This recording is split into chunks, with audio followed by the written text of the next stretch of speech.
Welcome to Fresnolandia. I'm Jordan Maddox. I'm Dani Bergstrom. On today's Fresnolandia, we have the first of what we hope will be several conversations to dive into the California High-Speed Rail project and what its future holds for Fresno. Today, we have with us Egon Terplan, who is a senior fellow at UC Berkeley's Institute for Transportation Studies. He's also a former senior advisor to Governor Gavin Newsom, working on the high-speed rail project and economic development initiatives for the state, and was a former regional planning director for SPUR, which is a Bay Area think tank. Egon, thanks for joining us. Thank you so much. It's wonderful to be here. Egon, I wanted to start with kind of a broad question, which is, can you talk about how the vision of high-speed rail has evolved over time? I think there was a lot of idealism to start, and then the reality of the complications of the project set in. And how has that changed people's vision for the project in general?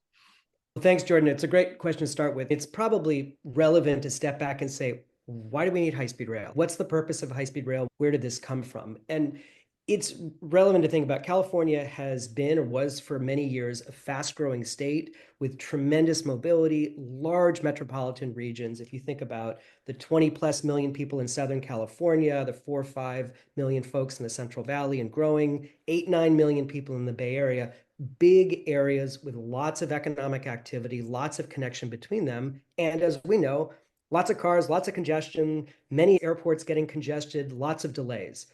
So why do you want trains? One very core reason you want trains is they are much more reliable than flying. They're much faster than flying when you add in all of the getting to the airport, waiting, security. They're a lovely way to get around. We know that from many other parts of the world. And so it was a very big theory of change and a big way for California to not only get places better, but also to have better economic integration between places. That, as we know, and this is particularly true for the Central Valley, because if you want to have a meeting and you're in Fresno and you want to get to the Bay Area, it takes up many hours. But if you can hop on a train and get there in an hour, it's a lot easier and faster. And similarly, connection to Southern California. So high-speed rail, the vision was connect the major economic regions of the state on a fast train that's also very clean, that's electrified. And so it was also part of California's vision to mitigate its impact of climate change and have a totally carbon neutral transportation system. Now, how did it change? The first big question was, how do you get between the Bay Area and the Central Valley? And that there were multiple theories. From the initial thinking about high-speed rail, some people proposed a route from the Bay Area to Southern California along I-5. And if you live in the Central Valley, you know that I-5 is on the far western side of the valley floor. So that would bypass the existing cities and the center of their communities. So the one first big change was a bunch of people got together and said, you know what, if we're going to do this, it ought to go through the center of Fresno, center of Bakersfield, and connect those cities to each other and to the coastal cities. So that's, in a sense, change number one. Change number two is how we paid for it. And so we started in 2008. And it's an idea that goes back before 2008. But in 2008, we had a bond measure that was a $10 billion bond, of which about 8 or 9 billion was for high-speed rail. And some of the other funding was for related investments. Many people thought that was enough to get through that. And I would say the folks involved with rail didn't think it was, but I think the public got this sense. That was the down payment. That was the public investment. That would be enough. It never was enough. These big projects are complicated, take a lot of time. And so when high-speed rail was then able to get a portion of the state's cap and trade funds, these are the funds paid by polluters on an annual basis. The price goes up and down, but it's sort of a price to pollute, but the money is supposed to go into investments that reduce our climate impacts. High-speed rail then was getting 25% of those auctions on each time an auction went forward. That was another big change because that gave high-speed rail a kind of dedicated amount of money going forward. But by and large, we have been pursuing the vision of the Phase 1 project from the Bay Area through the Central Valley to Anaheim for a little bit more than the past decade. And so we've reasonably been on that course for the last decade plus. When you look back at a lot of your writing that you've done early on in the project, you had a report that came out when you were still at SPUR in 2012, where you laid out sort of a vision for the design and the financing. what was missing, or what in your thinking was missing at that time that would change your mind about how the project has been implemented so far? I think that we never committed enough to an ongoing funding stream that was sufficient for the scale of the project is one thing I would say. And that's why I wanted to talk about the bond and the measures. So I don't think we ever quite fully, to ourselves, to the public, really said how complicated and expensive these sorts of projects are. A second piece that we didn't do, that I think in retrospect we maybe should have done, is look at the layers of environmental reviews and processes and the California Environmental Quality Act that applied to this project. We had talked about that. We considered it, but that point was too late. We were already deep in the environmental review process. A lot of people would look back and say, was there a different way to do environmental reviews? One that would have been a lot cheaper and a lot less expensive. Billions probably have been spent on environmental impact reports on this project, if you go back. Do you think the litigation that's resulted from that has been a bigger inhibitor, or the environmental review process and the cost of I it? think both, they're related, but if we think about litigation, litigation is always going to happen on big infrastructure projects. When water was brought from the Sierra Nevada into the East Bay, there was lots of litigation by the individuals that the water pipeline was going to be going through. Because high-speed rail went on the 99 corridor instead of the I-5 corridor, there were many more landowners to deal with. So by definition, by choosing that route, it was going to be more complicated. It was more complicated. There was more litigation, there was more negotiations, and it cost more money and took more time. Now, I would argue, and interesting for those listening, was that trade-off the right trade-off? If you want a station in Fresno, it is. Otherwise, you wouldn't get a station in Fresno. But I think absolutely that the complexity of moving through all those different communities with so many different property owners led to more litigation. I think that's a good segue to the next question I have, and you and I have talked about this a little bit, Egon, which is when high-speed rail was introduced to Fresno and the route was shifted to the 99 corridor, there was a lot of work done to talk about how high-speed rail would reshape the economic geography of the state, and certainly for Fresno, in the way that the rail system reshaped our economic geography in the 19th century, and then the freeway system and I-5 certainly has reshaped the geography again. High-speed rail would do the same. We would see tech companies relocate to Fresno, people would move here, people would get higher wage jobs. And I'm just curious, you've talked and studied a lot about this. What still holds true for that theory that high-speed rail will dramatically change our ability to attract more higher wage jobs to Fresno? This is the critical question. It's one of the reasons we certainly do this. And I think this is one where there's a lot of misnomers or misunderstanding about it. The first thing is we're not going to really know until it's up and running, and then you actually see behavior. So we need to start with that assumption.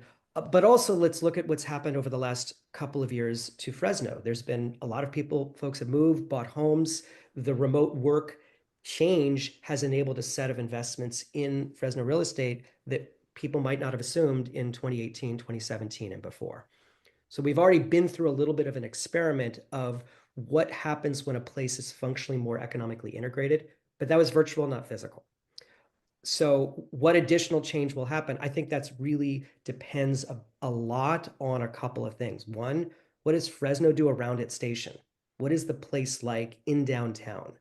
What kinds of companies are there? What kinds of university buildings? What kind of research institutes? What kind of attractions are going to bring people there? Because ultimately, you're coming to the station to get to the whole variety of activities within the city, but it's also that immediate area, that surrounding city environment that's critical. Similarly, on the other end, right? What's Diridon Station in San Jose like? What's happening in the Bakersfield Station? How much economic activity is there in downtown Los Angeles around Union Station? Trains are part of a network, and so this is why land use and stationary development is such a critical part of making it successful. And so it's not, you can have a theory about what might happen, but you also then need a set of people that are making decisions and choices at the local area that bring economic activity and other destinations close to that station. And I think something that I've been thinking about, and as I talk to people about high-speed rail, is you mentioned the remote work shifts that we saw during COVID. And for folks in Fresno, that basically saw a lot of people come here from the Bay and LA who helped jack up our housing prices, both rents and if you want to buy a home, and didn't necessarily bring a lot of jobs and didn't necessarily uplift the downtown in a way that I think people thought that would happen. And so I think people are now, when they hear, oh, high speed rail is going to bring more connectivity, what they hear is, oh, our housing prices are going to get more expensive. And so the land use component that you're talking about is really important, but we haven't seen that will in Fresno to constrain the growth forces to urbanized areas instead of allowing sprawl. So do you think that the state will ever step in a more significant way to make sure that those really important decisions around locating universities and economically important functions are happening near the station? I will say, I certainly hope so. And that's one of an argument that we've made for many years, and I made when we were in the governor's office. We'd have to think about high-speed rail as this major infrastructure investment that needs a lot of other state policies and actions to really succeed, and local actions. But let's talk a little bit about Fresno here, because I actually think the geography kind of matters. And if you think about Fresno, a lot of the growth has been to the north. What I didn't say earlier when you asked about what has changed, one thing that's changed is there is now a proposal for a station stop in Madera County. There had not been that. It was not one of the initial stations. And so what that means is that for a lot of people in Fresno, in the northern part of Fresno, and a lot of the growth that's happening just across the river in Madera County, the Madera station is going to be closer to you than downtown Fresno. So that changes a little bit the equation about where you live in Fresno to get access to the train. And so, we have to play this out over the next, number of years of how what the choices people will make. But that's a little different. And it's one of the only places in the state where you're going to have two stations that could functionally impact where people live within one metropolitan region. Bakersfield just has one station. Sure, the Bay Area might have San Jose and San Francisco, but those are 60 miles apart. All right. Let's talk about international comparisons. A few years ago, I read this great book called How Big Things Get Done. It looked at a bunch of kind of big international projects, and there was a lot in the book about high-speed rail, and it looked at different examples in other places and how things were done more efficiently. And one of the things that was brought up in the book was the fact that, and this was part of the criticism, that there wasn't enough, while there was the leads on high-speed rail looked to international projects that didn't actually employ some of these companies to help with the project who'd actually done it in practice. So how do you think about international examples? How do you think about how we should use them? And what do you think of that criticism that we needed more companies that had actually accomplished these in other places as opposed to hiring local companies? So let's start with kind of what do we learn and why do we look at other places? I think we look at other places because you want to understand motivations and what was successful in arguments, and also what happens over time. And so let's just spend a little bit on that, and then we can talk about the individuals involved. There is, so in Japan, high-speed rail has been around for decades. It's been extremely effective. Hundreds of millions of trips are taken on it. It's extremely fast. The train companies are penalized if they're more than 40 or 50 seconds late. It's extremely efficient. There's extremely high density across the Japanese cities, but one of the things it's done is concentrated more economic activity in Tokyo. So a question always with high-speed rail has been, does it benefit the big cities and big metropolitan regions more so than the stations in between? And this is particularly important for Fresno, because Fresno is not a small place, but it's smaller than the Los Angeles region and the Bay Area. Would it be something that makes it easy to get from Fresno to the Bay Area, or does it make it easy for companies to invest in Fresno and bring the jobs there? And to this, there is evidence in both directions throughout the world. But I think that's important to look at. And I'll just say quickly, what makes the difference? I think what makes the difference for the in-between stations is really the types of choices you make right around your station. Is there a university that puts a bunch of buildings there that is growing? Is there a research institute attached to the university? And I'm focusing on those kinds of efforts because office buildings are important. They can be part of it. But one thing that people do in person today and will do in person in the future is go to class, work at a research facility. Those are the kinds of activities we know are going to be in person. A lot of office work, yes, it's important to be in person, but that we know from more recent years is easier to shift online. So it's not guaranteed that more traditional office space will lead to a bunch of activities.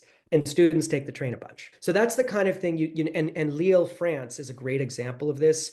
It's at that midpoint between Paris and Brussels and then London. It's the place where the train comes through all three of those directions. Huge ridership, a lot of development around the station, and it's a big university town. So high-speed rail has had lots of great analysis and work from folks who've worked internationally. Foster and Partners have provided really interesting thinking on station planning. They're involved with the architecture today. Deutsche Bahn, the Germans that are involved in the German rail system have been involved. There's been a lot of guidance. One consideration is that there's these experts have come in and they provided great work, but the project has evolved and changed a little bit. There's been changes in leadership. And so I think it's been difficult at times to take all that information and have a very clear single strategy going forward. And so we started to go in certain directions. And I think thinking about stations is one example where we're now at a point where there's some really great station area planning work happening. It's informed by a lot of these international examples. Any challenge I would put to our friends at the state is, will the state legislature, for example, provide some of the tools needed to help realize that vision? You can have all the best expertise in the world advising high-speed rail authority. But if that expertise says, hey, what would be really important is a tool that helps unlock the value of the investment, and you need something like a value capture tool and some growth of the property tax that can be reinvested locally so that you can build some significant infrastructure to support the rail investment, or you need the rail entity to own enough land that it can become a real estate developer itself and have some of the money from those leases flow back to the rail system. That's what they do in Hong Kong and many places that don't need a subsidy at all to run the trains. Well, you need the legislature to allow the high-speed rail authority to do that. I think the expertise has to be combined with then the political will in the state to implement some of those concepts. And I think that just goes back to this question that I have of, we have a very local first philosophy when it comes to land use in California. And while we've seen a lot of investment from the state in downtown Fresno around the station area, and high-speed rail has certainly attracted a lot of state investment. Fresno has been the recipient or promised recipient of up to $300 million in state funding to really build out some of the infrastructure around the high-speed rail station. We're still seeing some project delivery challenges locally because the actors are so fragmented. Decision-making is fragmented. You have to corral a lot of landowners. The same issues that are miring the project at large at a really small scale around the station. And so what you said, that decision and will with the lawmakers is really important, but we're at a place in the project where the sort of public will around the project is potentially at risk. So what do you think would turn that around at this point? What does the project need to recapture public sentiment again? I think the public in California and in many parts of the country is frustrated at how difficult it is for us to do big things. Frustrated by a system where they hear some promise, but then many years later, they still haven't seen it. And we're starting to see a lot of people nationally write about this and write about this kind of, in a sense, we've built a regulatory state that tries to really constrain the actions of government, because for many decades in the mid-20th century, governments with public investment were doing things we wanted that were harming communities. Highways, mowing down neighborhoods, particularly working class communities and communities of color. And we wanted to constrain the powers of government to do that. Now, those same rules still apply. And so when you're trying to build a big train project, it's the same set of complexities. And whether it's a set of environmental laws or kind of public involvement, and they're good support behind it, but it slows things down. I think what the public wants to see is forward progress. And so what a couple of things may give me some hope now, and I think we need to do a better job sharing these things. One, high-speed rail is starting to lay track, right? That wasn't happening before. But the physical manifestation of seeing some track in the ground is important. Two, having the long-term funding commitment, and it has been helpful, but we're at a moment right now where there's a conversation again of, will high-speed rail continue to get the funding from the cap and trade dollars? And so I think that is one, if we do steps and, move forward one step and two steps back, we're not going to be able to actually see the success in the end of the day. So I think having the funding commitment is a second piece of it. And vision, or the public's here, let me restate that. Yeah, the public has a right to see forward progress and wants to see forward progress. And so it is incumbent on us and those of us involved to demonstrate that, to see more actual construction and the laying of the track. Now, high-speed rail took many years. The entire alignment is environmentally cleared. We actually now are at a point where we can start going more quickly than we have been. And we need to tell the story of what will happen over time. And so one of the things high-speed rail is now saying is that the connection into the Bay Area to Los Angeles, yeah, it's still a few more years, but we can imagine that over 15 or 20 years. That is a time frame that is far longer than anyone wants, but it's at least putting a marker out there that wasn't there before. Do you think it's been harmful to the project to have constant timelines that have been broken for various reasons? I personally think that's one of the ways we've broken public trust on the project, is the timeline has shifted so many times. And so what would it look like if politicians and the authority just said, look, it's going to take 20 years, guys. This is just how it's going to go. Do you think that would help alleviate the public concern, or do you think people would sour on it completely? No, I do. And I think that this is, if we go back in time and think about decisions that were made, one decision that could have been made but wasn't was to build this incrementally by upgrading existing rail.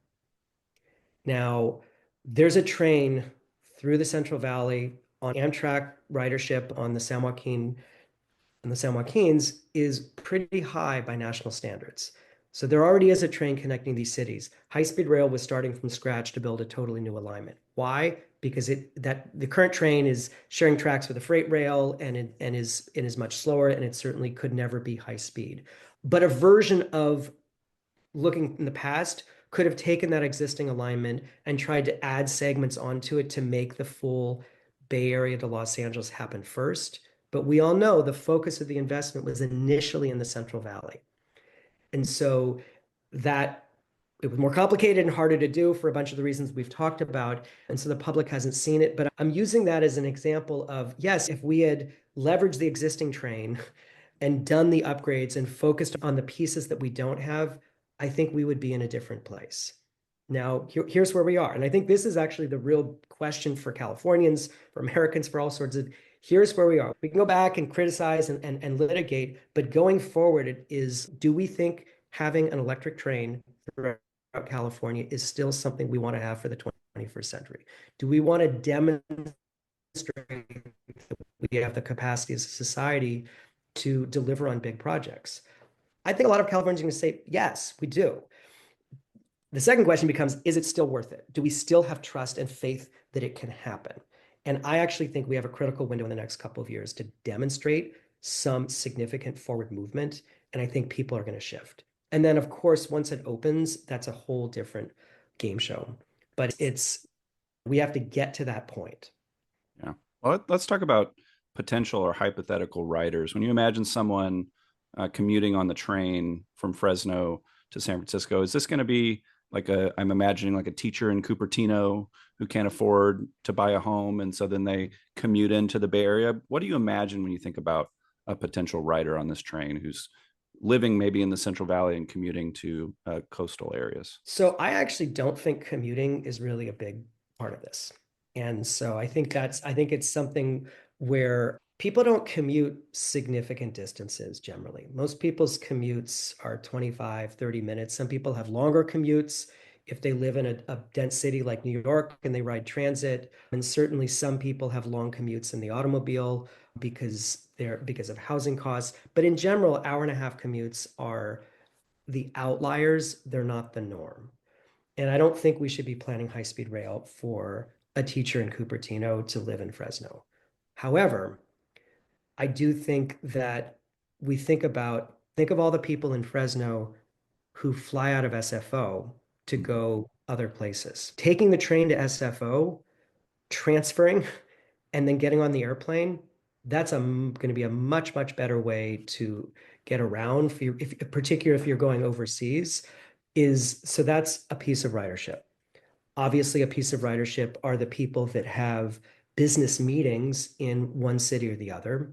Remember, this also goes to Anaheim. There's a set of people who are going to be taking this for a holiday, to go to Disneyland, to go to other places where actually you don't need a car. And so anytime you do ridership models, you have to look at these, you got to take segments, and it doesn't have to be for everyone, right? It doesn't have to be, what you have to do is have a train that's going to provide enough frequency with enough, it's got to be time competitive with driving and time competitive with everything else and cost competitive. But there's not going to be a kind of specific ideal rider.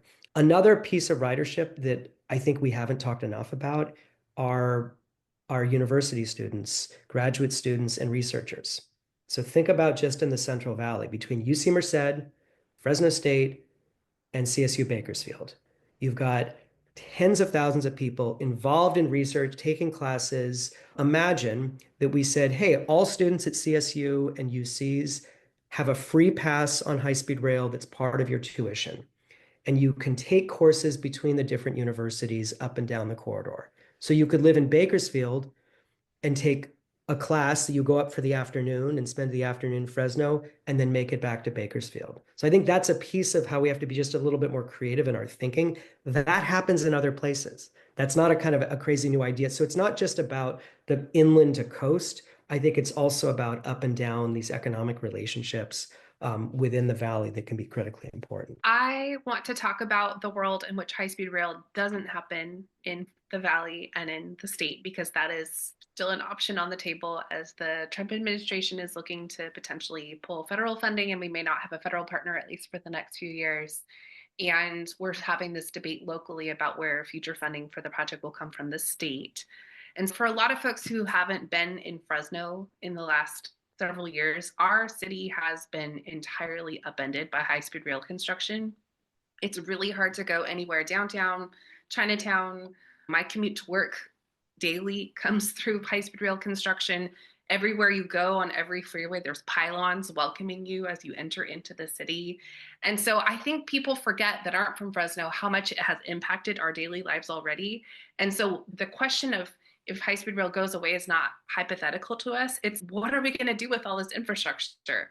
So what are we going to do if we don't have high-speed rail? And what are the prospects that Fresno has if, in terms of transforming our economic geography and bringing more high-wage jobs to Fresno if we don't have a train? What does that look like for us?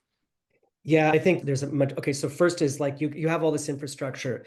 The good news is that infrastructure can be used as we continue. Even if there's a pause for a moment, I think the question we have to ask ourselves is, do we really think that countries are not going to have trains in the 21st century? And if the answer is no, trains actually are still pretty important in the 21st century, then I think even if there's a pause, it's eventually going to be built. All right. So we have to, like, if we have a much longer term view, and just to give an example, in the 1960s, when the Bay Area was talking about building a rail system that became BART, Bay Area Rapid Transit, there was a big debate at that time. Oh, why don't we just do this with buses? We just have buses, have lanes on highways, can get out to all these places. It'll be a lot cheaper. Yeah, it probably would have been cheaper, but it wouldn't have been as permanent. It wouldn't have been as structurally important. The buses would be stuck in traffic. And now, 50 plus years after the creation of BART, I don't think people would say, oh, I wish we hadn't done that in the past.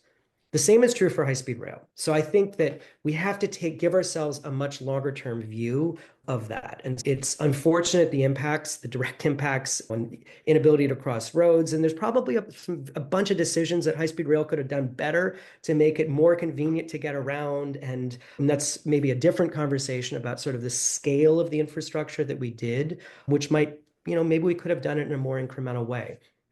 That said, in the near term, no matter what happens with high-speed rail, the same ideas about having a great downtown, having activities that are there, concentrating your existing economic activities in the downtown, absolutely should be done, right? I don't think this is one of the kind of core themes of high-speed rail isn't about hanging your future on connecting to another place. It's actually on making your place a great place that people want to come to and connect to anyway.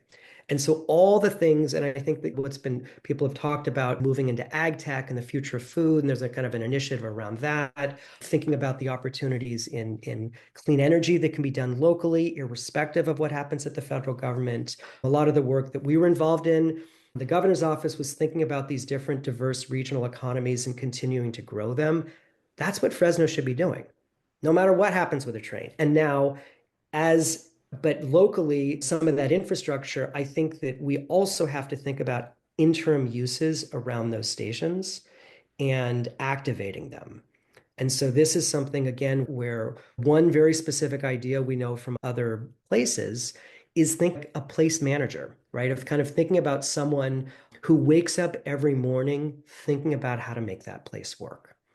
And once you get that station up and running, but the marketing and branding, the communications, is it a clean and safe environment? Having a vision around the leasing the activities. And I know that the downtown business improvement district is thinking that way around Fulton Corridor, but that's the type of activity downtowns need.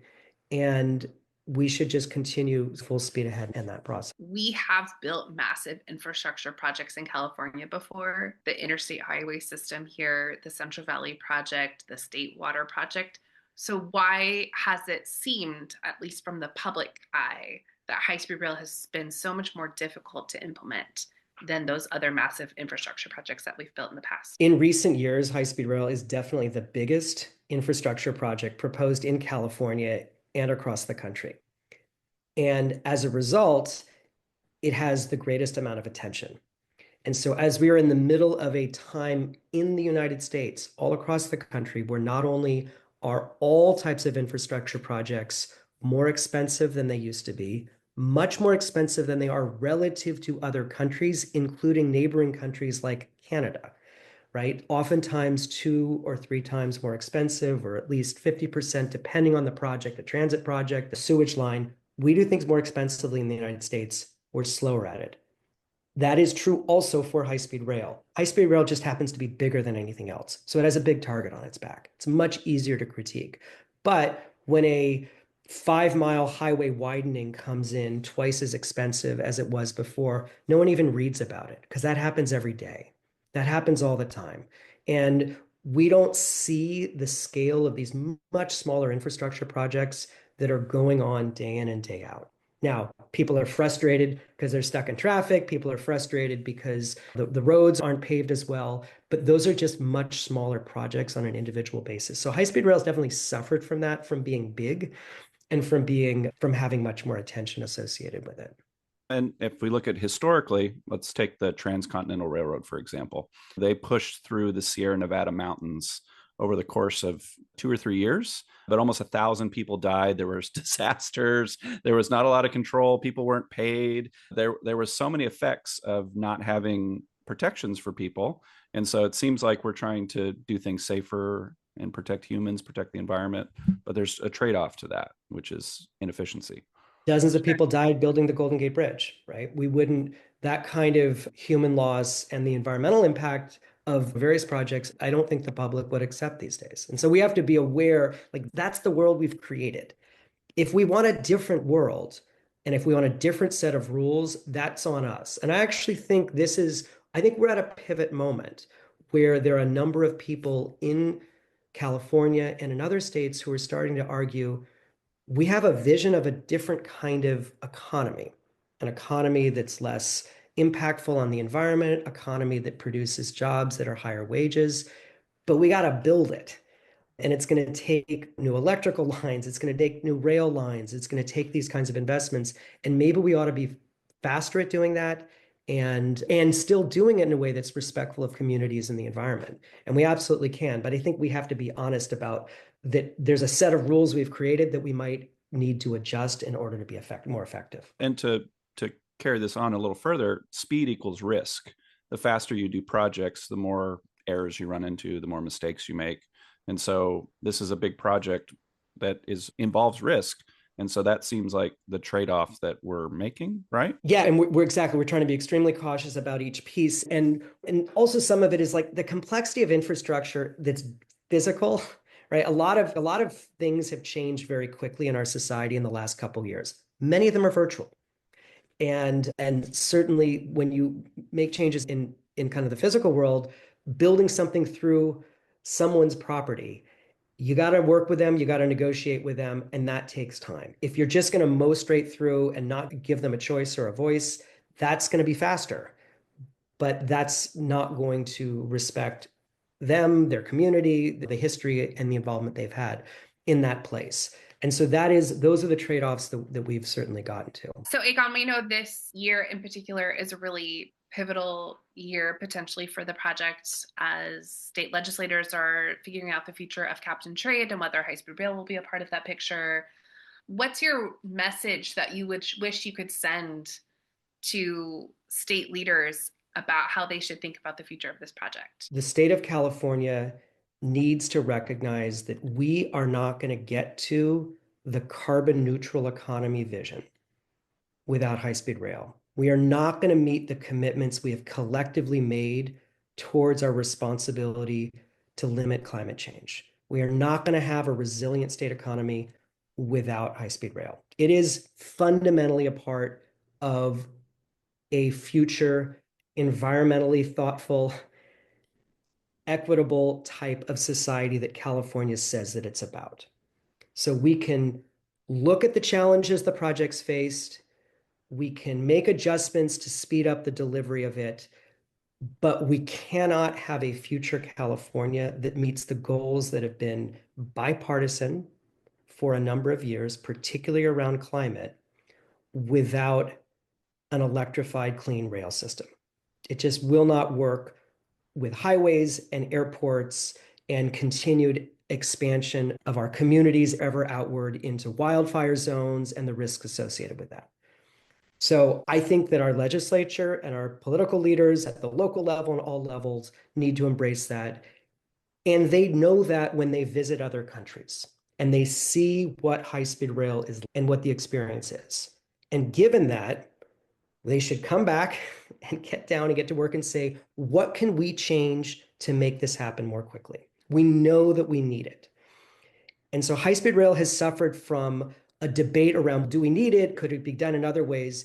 And if we just get beyond that and say, we actually need it, now let's have a conversation about how we can take what we've done and deliver it more quickly, recognizing a couple of things that are true. It is environmentally cleared. One of the major civil construction projects in the Central Valley has been completed, and there's been the construction of the railhead. So those things are starting to happen. The authority is going to be really focused on limiting efficient use of its limited resources, but trying to really deliver fast and quickly, building on the excellent planning work that's happened in the authority and happen in the individual communities, and maintaining the perspective that this can be done in a way that is still going to be the most environmentally sustainable infrastructure project in the country. That all can still be true if we deliver it more quickly and reduce some of the barriers that we've created for it. Yeah, I couldn't agree more. I remember when I first took my wife on a high-speed rail in Europe. We were going from London to Paris, and we were like skimming past the French countryside, and she was like, man, that'd be so incredible to have something like this at home. I really think you sit on one of these trains and you experience it. That's all the persuasion you need. Yeah, I was at the groundbreaking in 2015. I just want completion. I want to not live in a construction. So this is where a bipartisan understanding of learning how to do and deliver big infrastructure projects, this is the one in front of us. But I think we all know there are many other big infrastructure projects we need to do to deal with climate impacts, to deal with protecting us from wildfires, to make sure that we have the electricity for our communities to continue to grow and evolve and have clean energy. Those are all projects that we have to do and we need to do many more of. And so I think there's an acceptance that learning how to be that kind of a delivery function is one of the most important political challenges and governance challenges, frankly, for California in the coming years. So high-speed rail is a great place to do it, to demonstrate how we can be effective, because we know the future of California absolutely is going to have a clean train running up and down the state.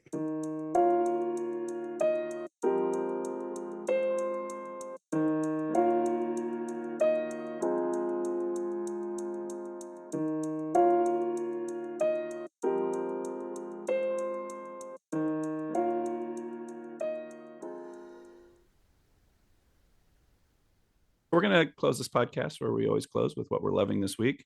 I'll go ahead and start. I have a reputation around the building where I work, and the reputation is around the smell of my lunch.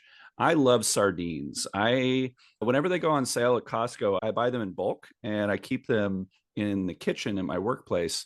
And I'll make sardine sandwiches, throw them in a salad. This week in particular, I was putting some crushed chips in them in the mixture. It was so good. And sardines are full of protein, full of flavor, full of nutrients.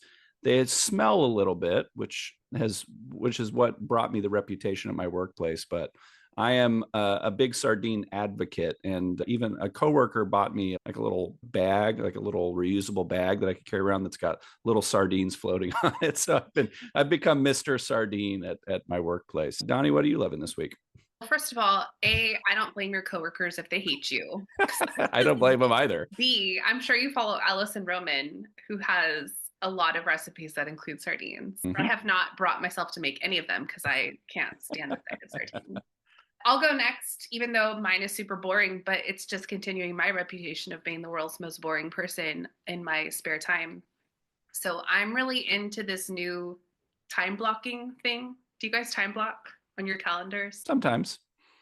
So I'm like the type A child that went astray. And so when I was like 7, I was time blocking and like creating little calendars for myself before I went to school about how much time it would take to take a shower and to get dressed, to eat breakfast and to make my lunch.